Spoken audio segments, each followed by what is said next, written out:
ইসলাম ধর্মে রেপ করাটা কোনো খারাপ কাজ নয়, ইসলাম ধর্মে মূর্তি পূজাটা খারাপ কথা। আল্লাহ নাকি বলেছেন রেপ করা কোনো খারাপ জিনিস নয়। আপনারা এই মূর্খ পণ্ডিত অর্জুন সিং এর কথা শুনলেন। এই দুইটা পয়েন্ট এখানে বলেছেন। তার মধ্যে 1 নম্বর পয়েন্ট হচ্ছে তিনি বলেছেন যে তিনি নাকি ইসলামিক এক স্কলারের বক্তব্য শুনেছেন। তিনি বলেছেন যে জিনা করাটা ইসলামে নাকি কোনো দোষণীয় নয়, আল্লাহ বলে। 1 নম্বর কথা, আমি ওই মূর্খ পণ্ডিত অর্জুন সিংকে বলতে চাই যে আপনাকে কোন ইসলামিক স্কলার বলেছে এই কথা, কোন বক্তব্যে আপনি শুনেছেন, সেই বক্তব্যকে আপনাকে ওয়ান ক্যামেরায় নিয়ে আসতে হবে। 1 নম্বর কথা, আপনাকে জাতির সামনে উজাগর করতে হবে, সেই বক্তব্য দেখাতে হবে। 2 নম্বর কথা, আপনি যে মূর্খ পণ্ডিত ছাড়ার কিছুই নয়, আপনার এই কথা স্পষ্ট করে। কারণ আপনাদের মতো লোকেরা গোবর আর পিশাব ছাড়া কিছু খেতে জানে না, যার কারণে তাদের মস্তিষ্ক যে কত ভালো কথা ধারণ করতে পারে আর মানুষের সামনে বলতে পারে, এটাই হচ্ছে তার বাস্তব চিত্র। আপনি যে বলেছেন যে আল্লাহ রাব্বুল আলামিন নাকি বলেছেন যে ধর্ষণ করাটা ইসলামে কোনো দোষণীয় নয়, আমি আপনাকে ওই মুসলমান সমাজ যেটাকে ফলো করে আল্লাহ পাকের কিতাব কালামুল্লাহ শরীফ, স্বয়ং রব্বুল আলামিন আল্লাহ তাআলা সূরা আন-নিসার 19 নম্বর আয়াতে রব্বুল আলামিন বললেন, ইয়া আইয়ুহাল্লাযীনা আমানু ইয়া আইয়ুহাল্লাযীনা আমানু লা ইয়াহিল্লু লাকুম আন তারিসুন নিসাআ কারহা। রব্বুল আলামিন বললেন যে হে মুমিনগণ, তোমরা নারীদেরকে জোরপূর্বক উত্তরাধিকার সূত্রে গ্রহণ করো না। আল্লাহ রাব্বুল আলামিন বললেন হে মুমিনগণ, তোমরা নারীদেরকে তোমরা তাদেরকে জোরপূর্বক কি করো, উত্তরাধিকার সূত্রে তোমরা তাদেরকে হরণ করো না। এই আয়াত দ্বারায় দিনের আলোর মতো উজ্জ্বল সুস্পষ্ট বোঝা যায় যে রব্বুল আলামিন অর্থাৎ ইসলাম ধর্মে ধর্ষণকে আল্লাহ রাব্বুল আলামিন কি বলেছেন। এখানে রব্বুল আলামিন বললেন যে তোমরা নারীদেরকে জোরপূর্বক উত্তরাধিকার সূত্রে তোমরা গ্রহণ করো না। তোমরা নারীদেরকে তাদের সম্পত্তি ব্যতীত তাদেরকে তোমরা জোরপূর্বক কি করো না, তোমরা ব্যবহার করো না উত্তরাধিকার সূত্রে।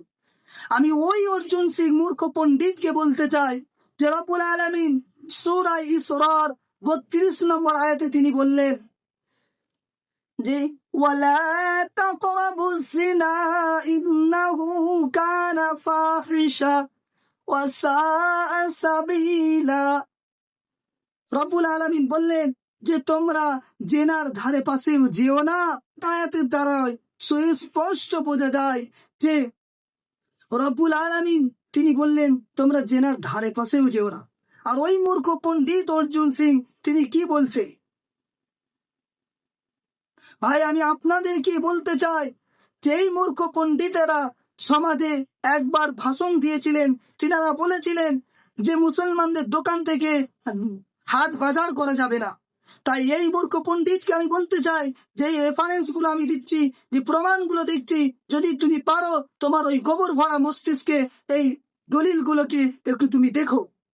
স্বয়ং বিশ্ব নবী সরকার দো আলম হুজুর পাক সাল্লাল্লাহু তাআলা আলাইহি ওয়াসাল্লাম তিনি বলেছেন ইবনে মাজাহ শরীফের 1854 নম্বর হাদিস অর্থাৎ 1854 নম্বর হাদিসে রাসূলুল্লাহ সাল্লাল্লাহু আলাইহি ওয়াসাল্লাম বললেন যে তোমরা স্বামী স্ত্রীর মধ্যে জোরপূর্বক কি করো না, তোমরা জোরপূর্বক তোমরা সম্পর্ক করো না।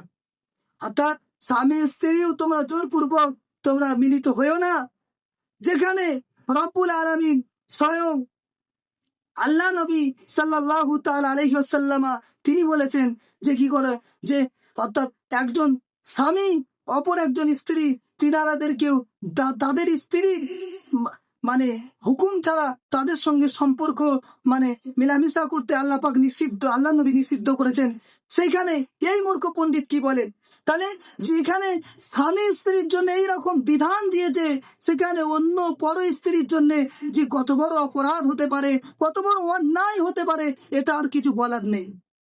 দ্বিতীয় নম্বর, বিশ্বনবী সরকার দো আলম হুজুরে পাক সাল্লাল্লাহু তাআলা আলাইহি ওয়াসাল্লাম সুনানে আবু দাউদের 4378 নম্বর হাদিসের মধ্যে নবী বললেন যে একজন মহিলা তিনি এসে রাসূলুল্লাহ সাল্লাল্লাহু আলাইহি ওয়াসাল্লামকে বললেন, ইয়া রাসূলুল্লাহ, আমাকে জোরপূর্বক জিনা করা হয়েছে। তো রাসূলুল্লাহ সাল্লাল্লাহু আলাইহি ওয়াসাল্লাম তিনি সেই মহিলাকে কিছু না বলে তিনি ওই দোষীকে, অপরাধীকে শাস্তি দিতে বললেন। কারণ যাকে জোরপূর্বক ভাবে যার উপরে জিনা করা হয়েছে সে অপরাধী নয়, অপরাধী নয়, অর্থাৎ যে করেছে সেই হচ্ছে অপরাধী। অথচ ইসলাম ধর্মে যদি কেউ জিনা করে ফেলে তাকে দুই ভাবে শাস্তি দেওয়া হয়। একটা হচ্ছে জিনা বিল ইকরা, জিনা বিল ইকরা, তাকে কি করতে হবে, তাকে পাথর নিক্ষেপ করতে হবে বা পেত্রাঘাত করতে হবে যদি প্রমাণিত হয়। দ্বিতীয় নম্বর হচ্ছে যে যারা সমাজে যারা ব্যভিচার করে ফাসাদ সৃষ্টি করে তাদের শাস্তি হচ্ছে মৃত্যুদণ্ড। অর্থাৎ ইসলামী আইনে, ইসলামী মানদণ্ডে যে কি যে ব্যভিচারের শাস্তি হলো মৃত্যুদণ্ড, মৃত্যুদণ্ড। অথচ এই ভারতবর্ষের দিকে তাকালে দেখতে পাওয়া যায় যে ইসলাম মানে জিনা ব্যভিচার করলে তাদেরকে কি করা হয়, মানে শাস্তি দিয়ে ছেড়ে দেওয়া হয়, দোষী প্রমাণিতও করা হয়। এরকম বহু আমরা দেখেছি। তাই আমি ওই মূর্খ পণ্ডিত অর্জুন সিংকে বলতে চাই যে তুমি তোমার জবানে লাগাম দাও। আগামী দিনে আজ আমি মুসলমান সমাজকে বলতে চাই যে আজ কেন আইএসএফ এর প্রয়োজন আছে, কেন এমআই এর প্রয়োজন আছে, আশা করি সেটা আপনাদের বুঝতে বাকি নেই। কারণ এই মুসলমান সমাজকে বিজেপির কিছু নেতা মন্ত্রীরা তিনারা কটাক্ষ করতে ছাড়ে না, এবং টিএমসিরও কিছু নেতা মন্ত্রীদেরকে দেখতে পাওয়া যায়, আর অন্যান্য যে সমস্ত পার্টি রাজনৈতিক নেতারা রয়েছেন তিনারা ইসলাম ধর্মকে এত কটূক্তি করেন। তাই আমি আপনাদেরকে বলবো যে আইএসএফ এর প্রয়োজন আছে, মুসলিম লিডার অর্থাৎ এমআই এর প্রয়োজন কেন, কিসের জন্য হলো আজ। তাই আমি আপনাদেরকে বলতে চাই যে আজ আপনারা কি করেন, আপনারা অর্থাৎ বিশেষ করে আমি আমার মুসলমান সম্প্রদায়ের কাছে আমি করজোড়ে মিনতি করছি যে আপনারা আপনাদের একটা লিডার প্রয়োজন, লিডার তৈরি করুন যিনারা ন্যায়ের হয়ে, সত্যের হয়ে, অর্থাৎ আপনাদের হয়ে, কোরআনের হয়ে, বিশ্বনবীর হাদিসের হয়ে যিনি কথা বলবেন। তাই আমি মনে করি যে আসাদউদ্দিন ওয়াইসির মতো নেতা, নওশাদ সিদ্দিকীর মতো নেতা আমাদের এই পশ্চিম বাংলার বুকে প্রয়োজন। আর এই ভিডিওটা আপনারা এত পরিমাণে শেয়ার করুন, এত পরিমাণে শেয়ার করুন যেন ওই গোবর আর মুতখোর মূর্খ পণ্ডিত অর্জুন সিং এর কাছে পৌঁছে যায়, সে যেন বুঝতে পারে সে কি বিস্ফোরক মন্তব্য করেছে।